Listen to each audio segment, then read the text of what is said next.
Hey guys, how's it going? Kripparrian here. Today we're going to talk about the best brand new Rastakhan decks. I got 3 of them for you guys, but before that, I need to mention that these are not the best overall standard constructed decks. A lot of those include decks that are old archetypes, maybe have 1 new card, or in some cases have no new cards. So it being just the first week of Rastakhan, you're free to play those and crush your opponents if you will, but I'm not going to go into those in great review on this week's session. We want to do these videos every week, maybe every 2 weeks, to keep you up to date with what's happening in Hearthstone. Well, what is happening in Hearthstone? Right now, across all ranks, from the numbers, the best decks are Odd Paladin, largely or in some cases entirely old cards. There's a whole bunch of Hunters coming in second, and many of those are new. Many of those use a lot of new cards. Then there is Even Shaman. Some of those have maybe 1 or 2 new cards, but again, very few. The core of the deck is exactly the same, and you can play the old version if you want. Taunt Druid is very much exactly the same, and then Odd Rogue, which is also very much exactly the same. But a lot of the decks that I'm going to cover today are in that bracket of tier. You know, while they might not be the best top 5, they're going to be maybe... Actually, the first one here is going to be Secret Hunter. Secret Hunter is actually across all ranks like 2nd or 3rd best deck in the game. It's one of the best Hunter decks in the game, and Hunters are currently the most popular class. It has largely to do with the brand new Hunter hero introduced in the Rastakhan's Rumble expansion.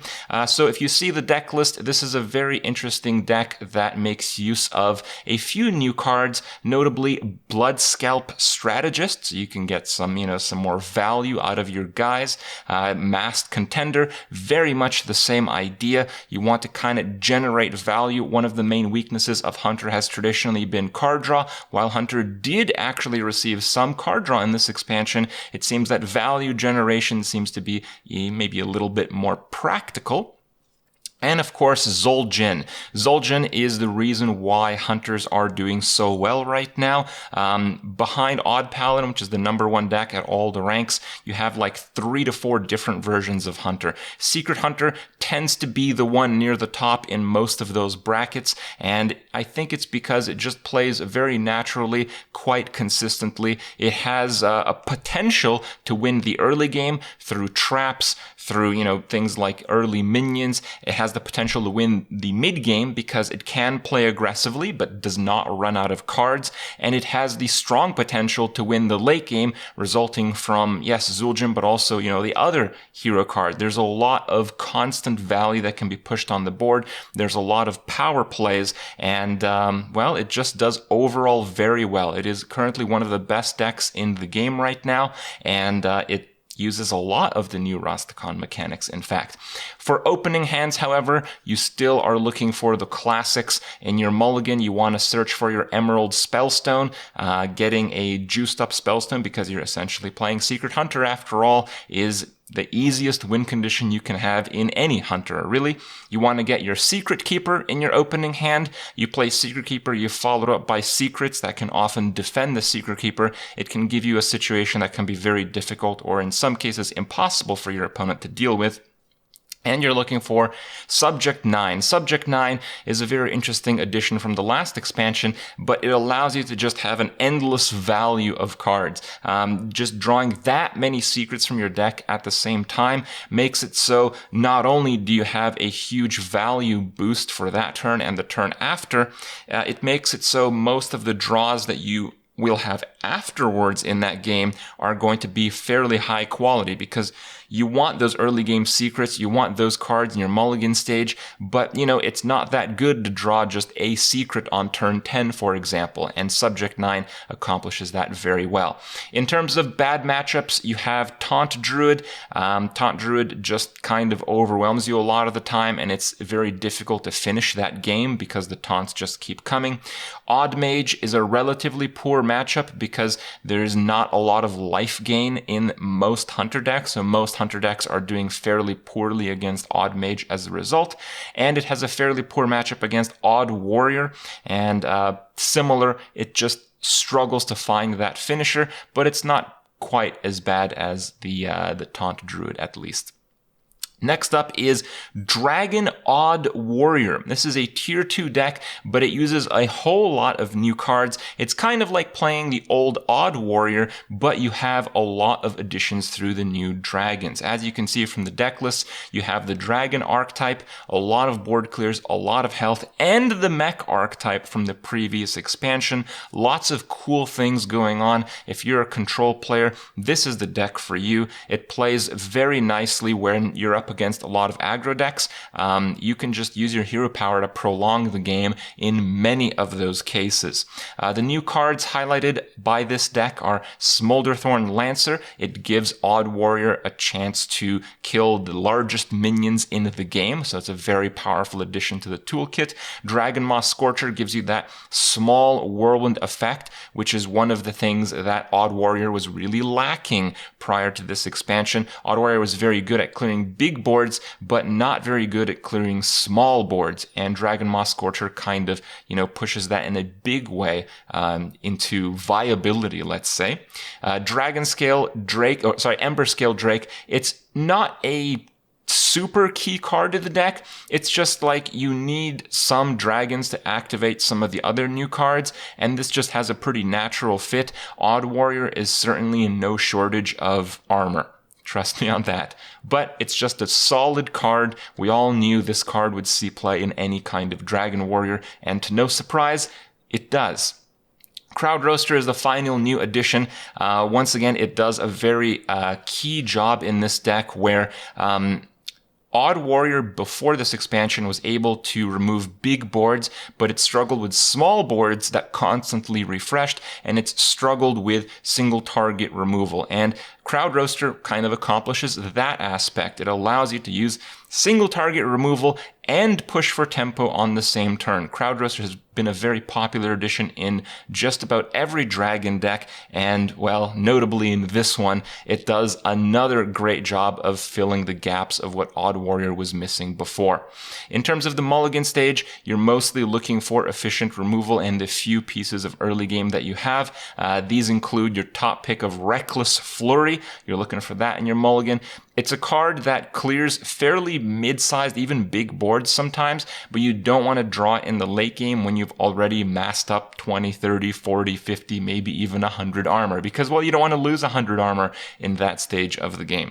Dinomatic allows very dynamic removal, especially now with the fact that there's much fewer decks actually playing mechs. So if they're not playing mechs, it's an even better card in the Rastakhan expansion. And Eternium Rover just offers you some contention for the board. It's particularly good against the very aggressive decks that play lots of small minions like Odd Paladin. Just gives you a lot of health and deals with the first few turns of the game very nicely.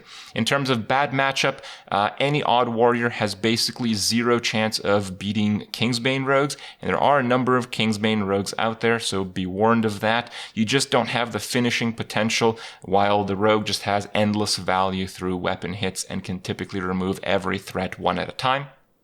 It's particularly bad against Taunt Druid because, yes, you have those board clear tools, you have those single target removal tools through the Dragon package, but, not quite as many as you would hope to have, and most decks that rely heavily on death rattles are still going to find a way through. It also has a pretty bad matchup against Shudderwock Shaman. Similarly to the Kingsbane Rogue, it's very difficult to finish off that deck by the time that it goes catastrophic, let's say. And Shudderwock Shaman is certainly a lot less consistent than Kingsbane Rogue, so it's certainly a winnable matchup, but still a bad one. The third deck I want to highlight today is Odd Mage. Odd Mage is a very interesting addition. It's kind of like the low aspect that they pushed in the Rastakhan's Rumble expansion. Very cool new set of cards that buff your hero power, manipulate it, and allow you to push for some really classically cool cards as a result. The first new card is Daring Fire Eater, buffing your hero power to a point where it can be used kind of like as a removal spell, and that can be very good.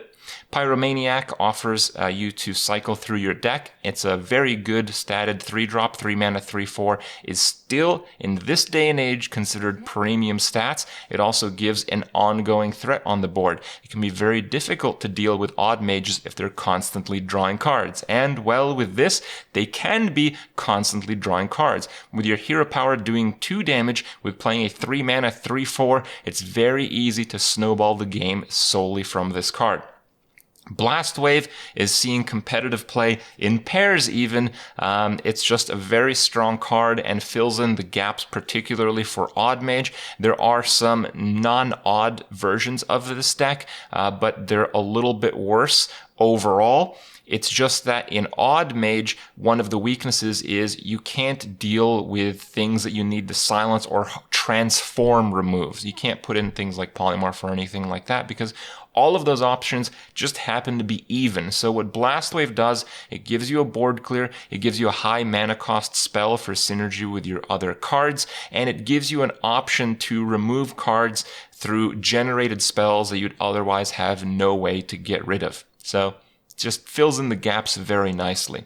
And of course, the last new card is Jan'alai, the Ragnaros summoning guy. Just overall, extremely high power level card and extremely fun, I may say. In terms of this deck, it plays very fluidly. You can use your hero power as much as you want, or honestly as little as you want. You can just play the cards as if you're playing a control mage and use your hero power opportunistically. Overall, I feel like this deck allows you to kind of express yourself in the game and how you want to play. You can play a more tempo-driven, aggressive format with this very same deck, or you can kind of lay back, see what your opponent is playing, and hero power his guys one at a time. In the mulligan stage, you're looking for 3 key cards once again. The first one will surprise you. It is Frostlich Jaina. The reason is this deck doesn't have any way to gain significant amount of hit points outside of this card. So what happens is if you're playing against a more aggressive deck and Frostlich Jaina is in like the bottom half of your deck, you are typically going to run out of health before you can stabilize in that game. However, if you have Frostlich Jaina, particularly on curve, it changes that completely to a point where you almost can't lose. So even though it sucks to have a 9-drop in your hand, it sucks a lot less when you have a deal 2 damage to anything at any point hero power. That can save you a lot of early game cards. That's why it's a very flexible deck. You're looking for Dragon's Fury. Dragon's Fury is one of the most powerful board clears, and notably, it's playable very early on in the game. If you're starting to lose in a very big way, Dragon's Fury will typically be the single card that saves you from losing that game. So once again, it's very important to have. And once again, it's not a big deal to keep high mana cost cards in your opening hand, particularly in this deck. And with that said, Firefly is always just a good card. You can play this on turn 1, you can play this on turn 3 with the hero power, or you can do both and hero power on turn 2. The flexibility of this card allows you to just do what you need while also developing the board. When you're playing Odd Mage, you are hoping to not queue up against Taunt Druids once again. You have a difficult time removing those gigantic Death Rattle minions. You are also having a bad matchup against Death Rattle Hunter, and you also have a bad matchup against Death Rattle Rogue. While, hero powering things down is very efficient in terms of value, it's very poor in terms of tempo, and if those things need to die again and again and again, it's just not really that viable to rely on it. So it can be very difficult to win those games against those death rattly, very hard to kill, very sticky minion decks. But fortunately, a lot of people are not playing those. A lot of people are playing hunters, and Odd Mage does very well against all of those. Hope you guys enjoyed this episode. If you guys do want more, let us know what you think, what you feel about this video. And if you guys want to check out any of the decks mentioned, they're all included in the description below. See you guys tomorrow.